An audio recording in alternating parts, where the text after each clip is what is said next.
Sir നമസ്കാരം. നമസ്കാരം. മുൻ മുഖ്യമന്ത്രിയായ പിണറായി വിജയൻ്റെ മകൾ വീണ വിജയനെതിരെ ഇ.ഡി. അതികഠിനമായ രീതിയിലുള്ള അന്വേഷണ പരമ്പര ആരംഭിച്ചിരിക്കുന്നു. മെയ് 27-ാം തീയതി പിണറായി വിജയൻ്റെ തന്നെ വീട്ടിൽ റെയ്ഡ് നടത്തുകയും വിലപ്പെട്ട ചില വിവരങ്ങൾ കടത്തിക്കൊണ്ട് പോവുകയും ചെയ്തു. ഇത് നമ്മൾ തന്നെ പലവട്ടം ചർച്ച ചെയ്തിട്ടുള്ളതാണ്. അന്ന് വീണയുടെ ഒരു പേഴ്സണൽ ഡയറിയിൽ നിന്ന് കിട്ടിയ വിവരങ്ങളുടെ അടിസ്ഥാനത്തിലാണ് വീണ്ടും ഇപ്പോൾ ഇ.ഡി. അന്വേഷണം ഉണ്ടായിരിക്കുന്നത്. കോഴിക്കോട് പന്തീരാങ്കാവിൽ അവർക്ക് ലേക്കർ ഇന്ത്യ കോർപ്പ് എന്ന് പറഞ്ഞ ഒരു കമ്പനിയുണ്ട്. ശരിയാണ്, അവിടെ ഒരു കമ്പനിയുണ്ട്. ഒരു അടച്ചിട്ട മുറിയുടെ മുൻവശത്ത് ഒരു ബോർഡ് വച്ചിട്ടുണ്ട് A4 ഷീറ്റിൽ. പിണറായി വിജയൻ ഈ അന്വേഷണ കോലാഹലങ്ങൾ നടക്കുമ്പോൾ ഒരു പത്രസമ്മേളനം നടത്തുന്നു.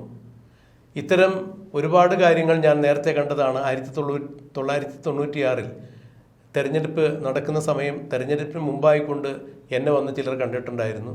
എനിക്ക് 1 കോടി 2 കോടി 3 കോടിയൊക്കെ തന്നു എന്നുള്ളതാണ് പിന്നീട് അവർ കേസിന് പോയപ്പോൾ പറഞ്ഞത്. കാരണം 96 നിയമസഭ രൂപീകരിക്കാനുള്ള ഭൂരിപക്ഷത്തോടു കൂടി CPM ജയിക്കുകയാണെങ്കിൽ ഞാൻ വിദ്യുച്ഛക്തി മന്ത്രിയാവും എന്നുള്ളത് അവർ തീരുമാനിച്ചു. അങ്ങനെയാണെങ്കിൽ ലാവ്ലിൻ ഇടപാടുകളൊക്കെ നടത്താനുള്ള സാധ്യത ഉണ്ടാവും എന്ന് മനസ്സിൽ കണ്ടിട്ടാണ് എനിക്ക് ഇത്തരം കോടികൾ തന്നത് എന്നുള്ള കെട്ടുകഥ അന്നേ ഇറങ്ങിയിട്ടുണ്ടായിരുന്നു. ജനങ്ങളത് പുച്ഛിച്ച് തള്ളി എന്നാണ് പിണറായി വിജയൻ. കോടതി അല്ല, ജനങ്ങൾ ഈ CPMൻ്റെ ആളുകൾ അത് പുച്ഛിച്ച് തള്ളി, കേരളത്തിലെ ജനങ്ങളും അത് പുച്ഛിച്ച് തള്ളി, കേസില്ല. പക്ഷെ ചോദ്യം, സുപ്രീം കോടതിയിൽ ഈ കേസ്, അതായത് ലാവ്ലിൻ കേസുമായി ബന്ധപ്പെട്ട് പിണറായി വിജയൻ പ്രതി ചേർക്കപ്പെട്ട് സുപ്രീം കോടതിയിൽ നിലവിലിരിക്കുന്ന ലാവ്ലിൻ കേസ് ഏതാണ്ട് 90 പ്രാവശ്യത്തിലധികമാണ് മാറ്റിവെച്ചത്. 37 പ്രാവശ്യം ബെഞ്ചിലും അല്ലാതെ ക്ലറിക്കൽ ലെവലിലുമെല്ലാം ഈ കേസ് മാറ്റിവെക്കപ്പെട്ടത് 90 പ്രാവശ്യമാണെന്ന് പറയുന്നു. സുപ്രീം കോടതിയുടെ ചരിത്രത്തിൽ ഇങ്ങനെയൊരു കേസ് ഉണ്ടാവില്ല. ഇവിടെ വീണ വിജയനും മുഹമ്മദ് റിയാസിനുമെതിരെ ഉയർന്നു വന്ന ആരോപണങ്ങളെല്ലാം പണ്ട് തനിക്ക് 3 കോടി 4 കോടി തന്നു എന്ന ചില ആളുകൾ വെളിപ്പെടുത്തിയതിന് തുല്യമാണ്. ഇതെല്ലാം കൃത്യമായി നടക്കുന്ന കാര്യങ്ങളാണ്. എൻ്റെ കൈകൾ ഇപ്പോഴും ശുദ്ധമാണ് എന്നാണ് പിണറായി വിജയൻ പത്രസമ്മേളനത്തിൽ പറഞ്ഞത്. എൻ്റെ ഒരു സംശയം, നമ്മൾ നിരപരാധിയാണ് എന്നുണ്ടെങ്കിൽ, നമുക്കെതിരെ ഒരു കേസുണ്ടെങ്കിൽ ആ കേസ് 90 പ്രാവശ്യമെല്ലാം മാറ്റിവെക്കപ്പെടുന്നുണ്ടെങ്കിൽ നമ്മൾക്ക് തന്നെ കോടതിയെ ബോധിപ്പിക്കാവുന്ന കാര്യമാണല്ലോ. ഇതിൻ്റെ പേരിൽ എന്നെ സംശയത്തിൻ്റെ മുന്നിൽ നിർത്തിയിരിക്കുന്നു. അപ്പോൾ ഈ കേസിന് എത്രയും വേഗം ഒരു തീരുമാനം, ഒരു വിചാരണ ഉണ്ടാക്കണം, തീർപ്പുണ്ടാക്കണം. ഞാൻ കുറ്റക്കാരനാണെങ്കിൽ ശിക്ഷിക്കണം, അല്ല എന്നുണ്ടെങ്കിൽ എൻ്റെ നിരപരാധിത്വം വ്യക്തമാക്കത്തക്ക രീതിയിലുള്ള ഒരു നടപടി ബഹുമാനപ്പെട്ട കോടതിയുടെ ഭാഗത്തു നിന്നുണ്ടാകണം എന്നാവശ്യപ്പെട്ടുകൊണ്ട് പിണറായി വിജയൻ എപ്പോഴെങ്കിലും സുപ്രീം കോടതിയെ സമീപിച്ചിട്ടുണ്ടോ? മാധ്യമങ്ങൾക്ക് മുന്നിൽ വന്ന് നിന്നുകൊണ്ട്, അല്ലെങ്കിൽ നിയമസഭയിൽ എഴുന്നേറ്റ് നിന്നുകൊണ്ട് എൻ്റെ കൈകൾ ശുദ്ധമാണ്, എനിക്ക് വഴിയിൽ ഭയമില്ല, മടിയിൽ കനമില്ല എന്നൊക്കെ പറയുന്നതല്ലല്ലോ ഇത്തരം കാര്യങ്ങളിൽ നിരപരാധിത്വം തെളിയിക്കുന്നതിനുള്ള ഒരു വേദിയും അല്ലെങ്കിൽ അതിൻ്റെ രീതിയും അതല്ലല്ലോ. ഇന്നിപ്പോൾ മകൾ വീണ വിജയനും മരുമകൻ മുഹമ്മദ് റിയാസും അടക്കമുള്ളവർ കോടിക്കണക്കിന് രൂപയുടെ തട്ടിപ്പ് നടത്തി എന്നുള്ള കൃത്യമായ തെളിവുകളോടുകൂടി ഇ.ഡി. അന്വേഷിക്കാൻ വരുമ്പോൾ ഓടുന്ന പട്ടിക്ക് 1 മുഴം മുൻപേ എറിഞ്ഞുകൊണ്ട് പിണറായി വിജയൻ മുന്നിലിരിക്കുന്നു. ഇ.ഡിക്ക് മുൻപ് 1 മുഴം എറിഞ്ഞുകൊണ്ട് വന്നിരിക്കുന്നു. ഇ.ഡി. എന്തിനാണ് പത്രക്കുറിപ്പ് ഇറക്കിയത് എന്നൊക്കെയാണ് ചോദിക്കുന്നത്. ഞങ്ങൾ നിയമപരമായി ഇതിനെ നേരിടും എന്ന് പറയുമ്പോൾ ഇ.ഡി. അന്വേഷിക്കാൻ വരുമ്പോൾ ഇ.ഡി. അന്വേഷകരെ വരെ പാർട്ടിക്കാരാണ് നിർത്തി ഉപദ്രവിക്കുന്ന രീതിയാണ് പിണറായി വിജയനും പാർട്ടിക്കാർക്കുമുള്ളത്. ഇവിടെ പിണറായി വിജയൻ അക്ഷരാർത്ഥത്തിൽ ഭയപ്പെട്ടിരിക്കുന്നു എന്ന് വേണ്ടേ മനസ്സിലാക്കാൻ. പിണറായി വിജയന് ഉള്ള അനുഭവം പിണറായി വിജയനെ പഠിപ്പിച്ചിരിക്കുന്നത് പേടിക്കാനില്ല, നീ ക്ഷമ കാണിക്കുക. ക്ഷമ കാണിക്കുന്നത് കൊണ്ടാണ് സുപ്രീം കോടതിയിലേക്ക് ഓടിപ്പോയി എൻ്റെ കേസ് ഉടനെ വാദം കേൾക്കണം, എന്നെ എക്സോണറേറ്റ് ചെയ്യണം, അല്ലെങ്കിൽ ശിക്ഷിക്കണം ഞാൻ കുറ്റവാളിയാണെങ്കിൽ. അപ്പോൾ എനിക്ക് അതിനെ പറ്റിയ അങ്ങനെ ഒരു മൂവ്മെൻറ്റ് നടത്താൻ കോടതിയിൽ ലീഗലായിട്ട് നീങ്ങാൻ പറ്റിയ ഏറ്റവും നല്ല അവസരം, കോടതിക്കും കൂടെ കൺവിൻസിങ് ആയിരുന്നേനെ. ഈ അസംബ്ലി ഇലക്ഷൻ വന്നപ്പോൾ 3-ാം ടൈമിൽ ഞാൻ മുഖ്യമന്ത്രിയാകാനിരിക്കുകയാണ്, ഈ കേസ് ഇങ്ങനെ പെൻഡിങ്ങിൽ നിൽക്കുന്നതുകൊണ്ട് എൻ്റെ ഇമേജിനെ ബാധിക്കും, എനിക്ക് മനസ്സമാധാനത്തോടെ തെരഞ്ഞെടുപ്പ് പ്രചരണം നടത്താൻ പറ്റില്ല, ജനങ്ങളെ സമീപിക്കാൻ പറ്റില്ല, എൻ്റെ കൈ ശുദ്ധമെന്ന് പറഞ്ഞാൽ പോലും അവർ വിശ്വസിക്കണമെന്നില്ല. അതുകൊണ്ട് എത്രയും വേഗം ഈ കേസ് ടേക്കപ്പ് ചെയ്ത് എന്നെ ഈ കേസിൽ വിധി എന്താണെങ്കിലും, ഞാൻ ശിക്ഷയാണെങ്കിൽ, ഞാൻ തെറ്റുണ്ടെങ്കിൽ എന്നെ അനുഭവിക്കാൻ തയ്യാറാണ്, ഞാൻ കുറ്റവാളിയല്ല എന്നുണ്ടെങ്കിൽ എന്നെ വെറുതെ വിട്ട് എക്സോണറേറ്റ് ചെയ്യണം എന്നൊരു അപേക്ഷ കോടതിയിൽ ഇദ്ദേഹത്തിന് കൊടുക്കാമായിരുന്നു. ഇദ്ദേഹത്തിന് അത് കൊടുക്കാൻ പറ്റില്ല. മാത്രമല്ല ആ കേസ് ടേക്കപ്പ് ചെയ്താൽ എന്താ വരുന്നതെന്നുള്ളതിനെക്കുറിച്ച് യാതൊരു ഉറപ്പും ഇദ്ദേഹത്തിനില്ല. വേണമെങ്കിൽ ശിക്ഷിക്കപ്പെടാം. രാഹുൽ രാജ് എന്ന് പറയുന്ന ആളൊക്കെ അതിനകത്ത് ഇടപെട്ട് കഴിഞ്ഞാൽ വിവരങ്ങൾ എവിടെയെല്ലാം എങ്ങനെയെല്ലാം പോകുമെന്നറിയത്തില്ല. പിന്നെ പാർട്ടിയിൽ തന്നെ ഇദ്ദേഹത്തിൻ്റെ ശത്രുക്കൾ, അല്ലെങ്കിൽ പഴയ VS ആയിട്ട് ബന്ധപ്പെട്ടവരും ഈ കേസിൻ്റെ തൊട്ടുപുറകെ ഉണ്ട്. ഈ കേസിൻ്റെ തൊട്ടുപുറകെ അവരുമുണ്ട്. ഇപ്പം നമ്മുടെ പല മാധ്യമങ്ങളും, അതായത് ക്രൈമിൻ്റെ എഡിറ്റർ നന്ദകുമാർ ഉൾപ്പെടെയുള്ള പല മാധ്യമങ്ങളും പലരും പിന്നോട്ട് മാറിയപ്പോഴും ധൈര്യപൂർവ്വം നിന്ന് ചുരുക്കം ചില ആൾക്കാരാണ് അവർ. ലാവലിംഗ് കേസ് ഇപ്പോഴും സജീവമായിട്ട് നിലനിർത്തുന്നതിന് നിർണായക പങ്ക് വഹിച്ച കുറേ യൂട്യൂബ് ചാനലുകളുണ്ട്, ക്രൈം ഉൾപ്പെടെയുള്ള. അപ്പം ഈ വസ്തുതയിരിക്കെ പിണറായി വിജയൻ ഇപ്പോൾ ചെന്നുപെട്ടിരിക്കുന്ന വൈതരണി എന്ന് പറയുന്നത്, നമ്മൾ ചെളിക്കുണ്ടിലേക്ക് നടന്നു നീങ്ങുമ്പോൾ ആദ്യത്തെ ഒരു കാലം സ്വല്പം താഴും, അടുത്ത കാലം വയ്ക്കുമ്പോൾ കുറച്ചുകൂടെ താഴും. അപ്പോഴൊന്നും നമ്മൾ ഗൗരവപ്പെടുന്നില്ല. ഇത് ഓരോ കാല് വെക്കുന്തോറും തലയേറ്റം വരെ ചേറിലേക്ക് മുങ്ങി ഇപ്പോൾ കഴുത്തറ്റായിരിക്കുകയാണ്. തലയേറ്റം എത്തിക്കഴിഞ്ഞാൽ പിന്നെ ഒന്നും പറഞ്ഞിട്ട് കാര്യമില്ല. ആ അവസ്ഥയിലാണ് പിണറായി വിജയൻ്റെ രാഷ്ട്രീയ ജീവിതം, സാമൂഹിക ജീവിതം പോലും, കുടുംബജീവിതം പോലും അങ്ങനെയാവും. അല്ല, തീർച്ചയായും ഇവിടെ ഈ മുഹമ്മദ് റിയാസും പറഞ്ഞത് ഏതാണ്ട് പിണറായി വിജയൻ പറഞ്ഞതിനോട് തത്തുല്യമായ വാക്കുകളാണ്. ഇതിന് ഞങ്ങൾ നിയമപരമായി നേരിടും, രാഷ്ട്രീയപരമായി നേരിടും. ഈ രാഷ്ട്രീയപരമായി നേരിടും എന്ന് പറയുമ്പോൾ രാഷ്ട്രീയപരമായ രീതിയിൽ ഏതെങ്കിലും തരത്തിലൊരു ബോധ്യപ്പെടുത്തലിന് ഒന്നുകിൽ CPM പറയുക, അല്ല എന്നുണ്ടെങ്കിൽ പൊതുജനങ്ങളോട് പറയുക. CPM മാത്രമല്ലല്ലോ ബോധ്യപ്പെടേണ്ടത്. CPM പിണറായി വിജയൻ എന്ത് പറഞ്ഞാലും അവർക്ക് ബോധ്യമാവും. സാധാരണക്കാരായ പൊതുജനങ്ങളോട് ഈ നടന്നിരിക്കുന്ന കാര്യങ്ങൾ ഇന്നതാണെന്ന് എന്ന് രാഷ്ട്രീയമായിട്ടുള്ളൊരു വിശദീകരണം അവർക്കുണ്ടെങ്കിൽ രാഷ്ട്രീയപരമായി ഇതിനെ വിശദീകരിക്കണം. നിയമപരമായി നേരിടും എന്ന് പറയുമ്പോൾ നിയമപരമായി ഈ കേസ് അന്വേഷിക്കാൻ വരുന്ന ആളുകളെ ഉപദ്രവിച്ചുകൊണ്ടാണോ നിയമപരമായി നേരിടും എന്ന് പറയുന്നത്?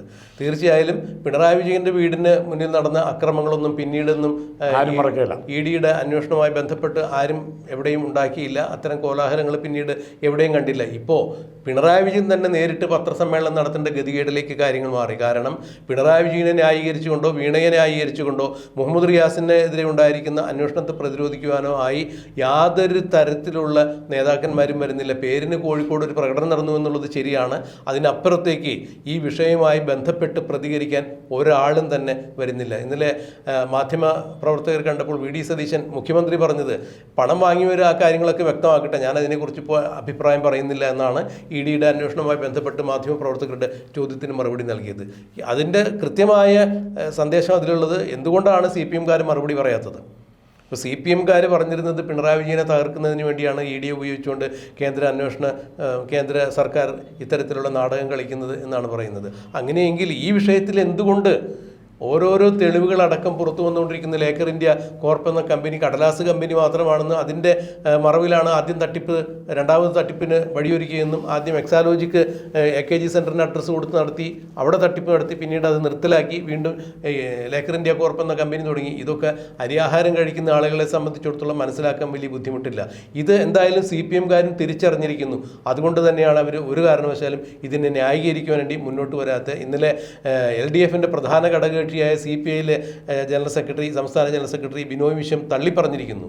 ബിസിനസ് വേറെ, രാഷ്ട്രീയം വേറെ. ഈ കേസിൽ ഈ വീണയെ ന്യായീകരിക്കുന്നതിനോ അല്ലെങ്കിൽ മുഹമ്മദ് റിയാസിനെ ന്യായീകരിക്കുന്നതിനോ CPIയുടെ ഭാഗത്തു നിന്നും ആരും വരില്ല, ഞങ്ങൾ അങ്ങനെ ചെയ്യുകയുമില്ല എന്ന് പറയുമ്പോൾ അത് കൃത്യമായ താക്കീതായിരുന്നു. ഈ താക്കീതിൻ്റെ അതേ രീതിയിൽ തന്നെയാണ് ഇപ്പോൾ CPMനകത്തുള്ള നേതാക്കന്മാരും പെരുമാറുന്നത്.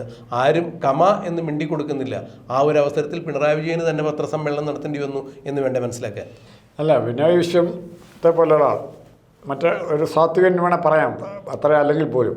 ഇപ്പം ബിനോയ് വിശ്വം ഇത് പിണറായി തള്ളിപ്പറയണമെങ്കിൽ ബിനോയ് വിശ്വം ഒറ്റയ്ക്കല്ല, ഉറപ്പ്. കാരണം CPI തന്നെ ബിനോയ് വിശ്വത്തോട് എതിർപ്പുള്ള ഒത്തിരി ആൾക്കാരുണ്ട്. ഏകപക്ഷീയമായ ഒരു തീരുമാനം എടുക്കാൻ ബിനോയ് വിശ്വത്തിന് പറ്റില്ല. അപ്പം ബിനോയ് വിശ്വത്തിന് ഇങ്ങനെ ഒരു സ്റ്റേറ്റ്മെൻറ്റ് നടത്താനെങ്കിലും ധൈര്യം കിട്ടിയത് മറ്റാരിൽ നിന്നായിരിക്കില്ല, CPMൻ്റെ തന്നെ കേന്ദ്ര നേതാക്കളിൽ നിന്ന് MAVV ഉൾപ്പെട്ടുള്ള നേതാക്കന്മാരുടെ പ്രചോദനം അല്ലെ പ്രേരണയായിരിക്കും ബിനോയ് വിശ്വത്തിനെ കൊണ്ടിട്ട് പറയിപ്പിച്ചത്. സാറ് ആ പറഞ്ഞത് വളരെ വ്യക്തമായ ഒരു പോയിൻ്റാണ്. കാരണം ഇപ്പോൾ CPMൻ്റെ തന്നെ പല പിന്നാമ്പുറങ്ങളിൽ നിന്ന് നമ്മൾ കേൾക്കുന്നൊരു വാർത്ത എന്ന് പറയുന്നത് EDയുടെ ഈ രണ്ടാം ഘട്ടത്തിലുള്ള അന്വേഷണത്തിന് പുറകിൽ ചുക്കാൻ പിടിച്ചിരിക്കുന്നത് CPMൻ്റെ ദേശീയ ജനറൽ സെക്രട്ടറിയായ MA ബേബി ആണ് എന്നുള്ള ചില വാർത്തകൾ വരുന്നുണ്ട്. അപ്പോൾ അങ്ങനെയെങ്കിൽ തീർച്ചയായും അത് CPIയെ കൊണ്ടും ഈ നിലപാട് പറയിപ്പിക്കാൻ വേണ്ടി MA ബേബിയുടെ തീർച്ചയായും ഇടപെടൽ ഉണ്ടായിട്ടുണ്ട് എന്നുള്ളത് നമ്മൾ സംശയിച്ചു കഴിഞ്ഞാൽ അതിന് തെറ്റു പറയാൻ പറ്റില്ല. അത് അല്ലെങ്കിൽ CPI ഒരിക്കലും, ഞാൻ പറയുന്നത് CPI യാതൊരു കാരണവശാലും, പ്രത്യേകിച്ചും ബിനോയ് വിശ്വം ഇത്തരം ഒരു നിലപാടിലേക്ക് പോയി പരസ്യമായിട്ട് തള്ളിപ്പറയുക. അല്ല രഹസ്യമായിട്ട് ഞങ്ങളില്ല കമ്മിറ്റി കൂടുമ്പോൾ LDF കൂടുമ്പോഴോ അല്ലെങ്കിൽ ഫോൺ വിളിച്ചോ പറയാം, TP രാമകൃഷ്ണൻ വിളിച്ച് പറയാം, സഖാബ് ഞങ്ങൾ നിങ്ങളുടെ ആ കൂട്ടുകച്ചവടം നിർത്തുകയാണ്, ഞങ്ങളെ ഇതിനകത്തേക്ക് വലിച്ചെടുക്കരുത് എന്ന് പറഞ്ഞ് തീരാനുള്ള പ്രശ്നം പബ്ലിക്കിൻ്റെ മുമ്പിൽ പബ്ലിക് ഇഷ്യൂ ആയിട്ട് അവതരിപ്പിക്കുകയാണ്. അപ്പോൾ നാട്ടുകാർക്ക് അതിനെ ജഡ്ജ് ചെയ്യാൻ പറ്റും. ഇത് വായിക്കുന്ന കമ്മ്യൂണിസ്റ്റ് പാർട്ടിയുടെ CPMൻ്റെ പ്രവർത്തകരുണ്ട്, അവർക്ക് പോലും ഇവിടെ ബിനോയ് വിശ്വം വരെ ഇങ്ങനെ പറഞ്ഞിരിക്കുന്നു.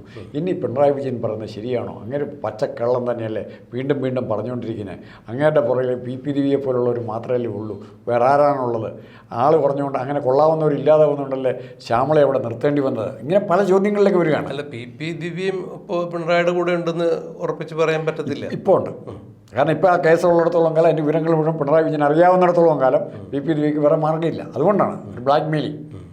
അപ്പോൾ ആ രീതിയിലേക്ക് CPMൻ്റെ സംഘടനാ ചട്ടക്കൂട് മാറി മാത്രമല്ല, അതിൻ്റെ മാനുഷിക മുഖം എന്ന് പറയുന്നത് അഴിമതി പോട്ടെ, പല രാഷ്ട്രീയ പാർട്ടികളിലും അഴിമതി പറയാൻ പറ്റും. ക്രൗര്യത്തിൻ്റെ ക്രൂരതയുടെ മുഖം നമ്മൾ തന്നെ പറഞ്ഞ കഴുകൻ ഇറച്ചി കാത്തിരിക്കുന്ന, കൊത്തി തിന്നാൻ കാത്തിരിക്കുന്ന കഴുകനെ പോലെ കേരളത്തിൻ്റെ ജനതയുടെ സമാധാനം കിട്ടാൻ വേണ്ടി കാത്തിരുന്ന, അല്ല കേരളത്തെ കൊള്ളയടിക്കാൻ വേണ്ടി കാത്തിരുന്ന ഒരു കഴുകനെ പോലെയാണ് പിണറായി വിജയൻ അവസാന കാലത്ത് പെരുമാറുന്നത്. സാർ, ഇവിടെ മറ്റൊരു സംശയം കൂടി ജനത്തിന് ഉരുത്തിരിയുന്നുണ്ട്, അല്ലെങ്കിൽ ജനങ്ങൾ സ്വാഭാവികമായിട്ടും പല പ്ലാറ്റ്ഫോമുകളിലും വന്ന് ഈ സാമൂഹ്യ മാധ്യമങ്ങളിലൊക്കെ പങ്കുവയ്ക്കുന്നുണ്ട്. ഒരു വേള ഒരു 3.0 ആവർത്തിച്ച ഒരു തുടർഭരണത്തിന് സാധ്യത കിട്ടിയിരുന്നെങ്കിൽ, ഇപ്പോൾ കേരയിൽ പോലുള്ള പദ്ധതികളൊക്കെ ഏതെങ്കിലും കാരണവശാൽ ഒരു കൊണ്ടുവരാൻ അവർക്കൊരു സാധ്യതയുണ്ടെങ്കിൽ ഉണ്ടായിരുന്നെങ്കിൽ കേരളത്തിൻ്റെ അടിയാധാരം വരെ ഇവർ മറ്റാർക്കെങ്കിലും തീരെഴുതി കൊടുക്കുമായിരുന്നു എന്നുള്ള തരത്തിലാണ് ഇപ്പോൾ വാർത്തകൾ വരുന്നത്. അത് ഏതാണ്ട് ശരിവയ്ക്കുന്ന രീതിയിലുള്ള വെളിപ്പെടുത്തലുകളല്ലേ വന്നുകൊണ്ടിരിക്കുന്നത്? അല്ല, ഒരവസരം നഷ്ടപ്പെട്ടു. VKNൻ്റെ പിതാമഹൻ എന്ന് പറഞ്ഞ കഥയുണ്ട്, നോവൽ, ഒത്തിരി വലിയ പുസ്തകമാണ്. പിതാമഹൻ എന്ന് പറയുന്ന ആൾ ഗവർണർ, കൊച്ചി രാജ്യത്തിൻ്റെ ഗവർണറായിരുന്നു, ദിവാനായിരുന്നു. അങ്ങനെ ഇരിക്കുന്ന സമയത്ത് എങ്ങനെയാണ് ശാസ്ത്രീയമായി അഴിമതി നടത്താമെന്നുള്ള ഗവേഷണം നടത്തി മുഴുവൻ കൊച്ചിയുടെ ഖജനാവ് മുഴുവൻ കൊള്ളയടിച്ചുകൊണ്ടിരിക്കുകയായിരുന്നു. എല്ലാം പിന്നെയൊന്നും കൊള്ളയടിക്കാൻ ഇല്ല എന്ന് മനസ്സിലായി കഴിഞ്ഞപ്പം ബ്രിട്ടീഷ് ഗവർണർക്ക് ഒരു കത്തയച്ച് അത്യാവശ്യമായിട്ടൊന്ന് കാണണം. അപ്പോൾ ബ്രിട്ടീഷ് ഗവർണറുമായി വൈസ്രോയിയുമായും ഇദ്ദേഹം സംസാരിക്കുകയാണ്. കഥയിലാണ്. ഇനി ഒരു താക്കോൽക്കൂട്ടം കൊടുക്കുകയാണ്. ഇത് കൊച്ചിയുടെ ഖജനാവിൻ്റെ താക്കോൽക്കൂട്ടാണ്. ഇനി ഒന്നും അതിനകത്തില്ല, വല്ലതും മിച്ചമുണ്ട് അത് മുഴുവൻ നിങ്ങളെടുത്തു. പകരം എനിക്ക് ഇവിടുന്ന് രക്ഷപ്പെടാൻ ഒരു ബോട്ടും അല്ലെ വള്ളവും അല്ലെ കപ്പലോ വിമാനമോ അറേഞ്ച് ചെയ്യണം. എനിക്ക് കുറേ സാധനങ്ങൾ കൊണ്ടുപോകാനുണ്ട്, അത് ക്യാരി ചെയ്യാനുള്ള ലഗേജ് സംവിധാനമുള്ള വിമാനം കൂടി ഉണ്ടെങ്കിൽ ഞാൻ സന്തോഷവാനായി എന്ന് പറഞ്ഞ് വളരെ ദയനീയമായി ഇയാൾ രക്ഷപ്പെടുന്ന കഥയിൽ പറയുന്നുണ്ട്. പിതാമഹൻ ശിക്ഷയൊന്നും കൂടാതെ നാട് മുഴുവൻ കൊള്ളയടിച്ച് വിദേശത്തേക്ക് അടുത്ത് രക്ഷപ്പെട്ട പിതാമഹനെ ഓർക്കുന്നു, കാരണഭൂതനെ നമ്മൾ ഓർക്കുന്നു. നമ്മുടെ ഇപ്പോൾ കേരളത്തിൻ്റെ സുപ്രസിദ്ധ ഹാസ്യ നോവലിസ്റ്റായ അല്ലെങ്കിൽ ഹാസ്യ കഥാകാരനായ VKN എഴുതിയ ഈ ഒരു സാറ് പറഞ്ഞ പോലെ പിതാമഹൻ എന്ന ആ ഒരു നോവലിനെ പോലെ തന്നെ ഇപ്പോൾ ഏതെങ്കിലും കേരളത്തിലെ മുൻ ഭരണാധികാരികൾ അങ്ങനെ ഏതെങ്കിലും തരത്തിലുള്ള നീക്കം നടത്തിയാൽ അതിൽ ഒട്ടും അതിശയോക്തി കാണേണ്ടതില്ല എന്ന് തന്നെയാണ് ഞാനതിൽ നിന്ന് മനസ്സിലാക്കണം. അങ്ങനെ തന്നെയാണോ? അങ്ങനെ തന്നെയാണ്. ആരാന്നിപ്പോൾ പേര് അപ്പോൾ എന്തായാലും ആരൊക്കെയാണ് എന്തൊക്കെയാണ് പിതാമഹൻ്റെ സ്ഥാനത്ത് ഈ പറഞ്ഞ കഥയിലെ കാരണഭൂതനാണ് പിതാമഹൻ തന്നെ. ആരൊക്കെയാവും? അതെ, കാരണഭൂതനാണ് പിതാമഹൻ പിതാമഹനാണ്. അപ്പോൾ എന്തായാലും അതവിടെ നിൽക്കട്ടെ. ഒരു കാര്യം ഉറപ്പായിരിക്കുന്നു, ED കൃത്യമായ തെളിവുകളുടെ അടിസ്ഥാനത്തിലാണ് വന്നുകൊണ്ടിരിക്കുന്നത്. അവർ കൃത്യമായി തന്നെ കാര്യങ്ങൾ മുന്നോട്ട് നീക്കുന്നു.